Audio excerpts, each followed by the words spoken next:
Hello, you're watching Arise Entertainment 360. I'm Lolo Ganaike. And I'm Shannon Lanier, and we're here to bring you the newest and hottest stories in entertainment, culture, and sports. Coming up, Olympic swimmer Michael Phelps lands in hot water.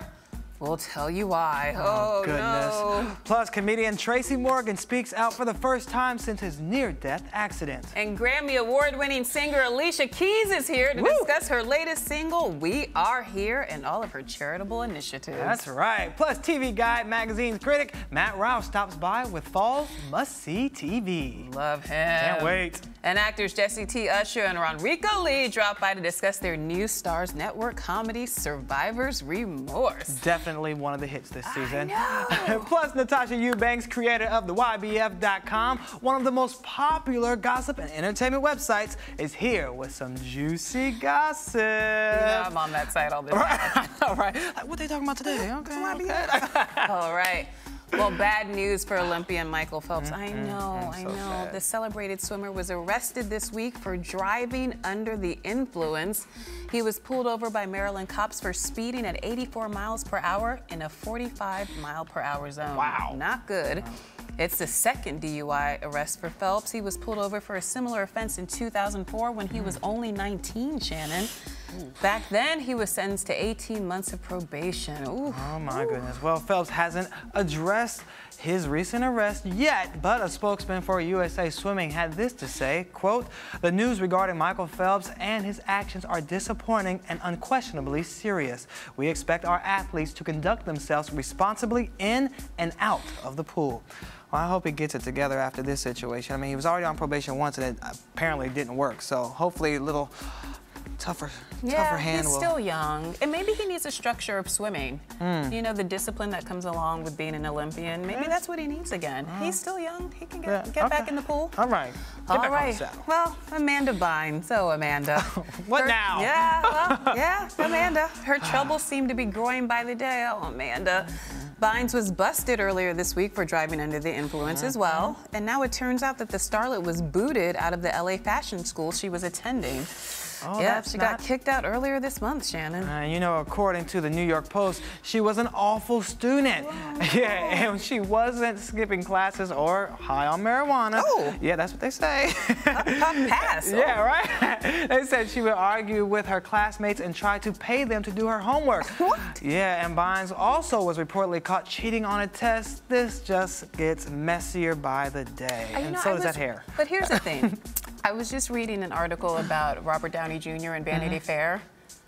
She can make a comeback. Everyone deserves a second chance, and they have the ability to make a comeback. She can make a comeback. Her and Michael Phelps can make a comeback, and now he's the highest paid actor in Hollywood. Hey. She can make a comeback. All right. It's not We're over. rooting for you. Rooting for her. All right. All right. Tracy Morgan is lashing out at Walmart. Morgan is suing the retail chain for negligence after one of the company's drivers crashed into his tour bus. You know, the accident killed one of Morgan's closest friends and left him with a multitude of injuries. Now, the other day, Walmart claimed that the comedian, had he been wearing a seatbelt, he wouldn't have been hurt as badly. They tried to blame the victim, Shannon. Exactly, and naturally, Morgan had problems with that. In a statement, he said, quote, "After I heard what Walmart said in court, I felt I had to speak out. I can't believe Walmart is blaming me for an accident that they caused. My friends and I were doing nothing wrong. I want to thank my fans for sticking with me during this difficult time. I love you all. I'm fighting hard every day to get back." And you know what, Shannon? The road to recovery for Morgan has been a real difficult one. Yeah. According to an attorney for the comedian, he's now revealing that Morgan suffered a debilitating brain injury during the crash and may never be able to work again. He's currently in a wheelchair and working on recovering his ability to walk, to speak, and his cognitive abilities as well. Wow. Wow. Well, I'll still definitely be keeping prayerful with him on this situation. You know, he's a friend to the show. Yeah, we really he's been enjoyed here. having him here, and so, yeah, keeping him in our prayers. All right, so now let's switch gears because this story, I don't know if we saw it coming or we didn't, but it's sad. After 20 years of marriage, Gina and Pat Neely are over. No. Yes. Yes. No. Yes, the cooking world's cutest couple is calling it quits. I can't believe this. Now, according to divorce documents obtained by TMZ, the couple has been apart for, get this, 2 years, and we're just faking it for the cameras. No. That's what they say.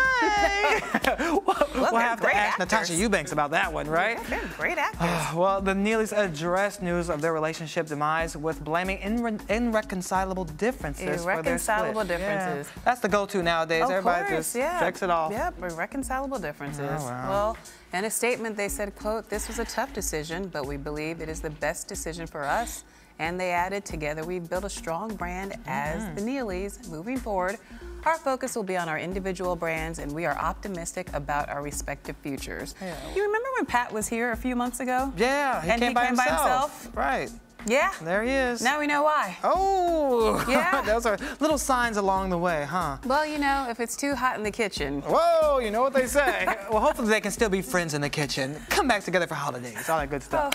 Oh. All right. Well, could J-Lo and Diddy be getting back together? I would love this. Probably not. Wait, but sorry, probably not. But get my hopes up like that, Shannon. Oh, sorry. But get this, Puffy still appreciates J-Lo's killer curves. I mean, who doesn't? He calls her booty, quote, a work of art. Ooh. And he didn't stop there. He says her booty will, quote, go down in history. It sure will, especially after that last video. It's like a Picasso. Yes, Picasso. When he wasn't gushing about her backside, he was raving about her work ethic. He called her talent, drive, and determination. Those are the reasons she's become a huge success. And he says she's a great friend of mine, always will be my friend. And I mean, that thing is just incredible, man. Not sure if he's that talking thing about is incredible, booty, man. I know. So wait a minute.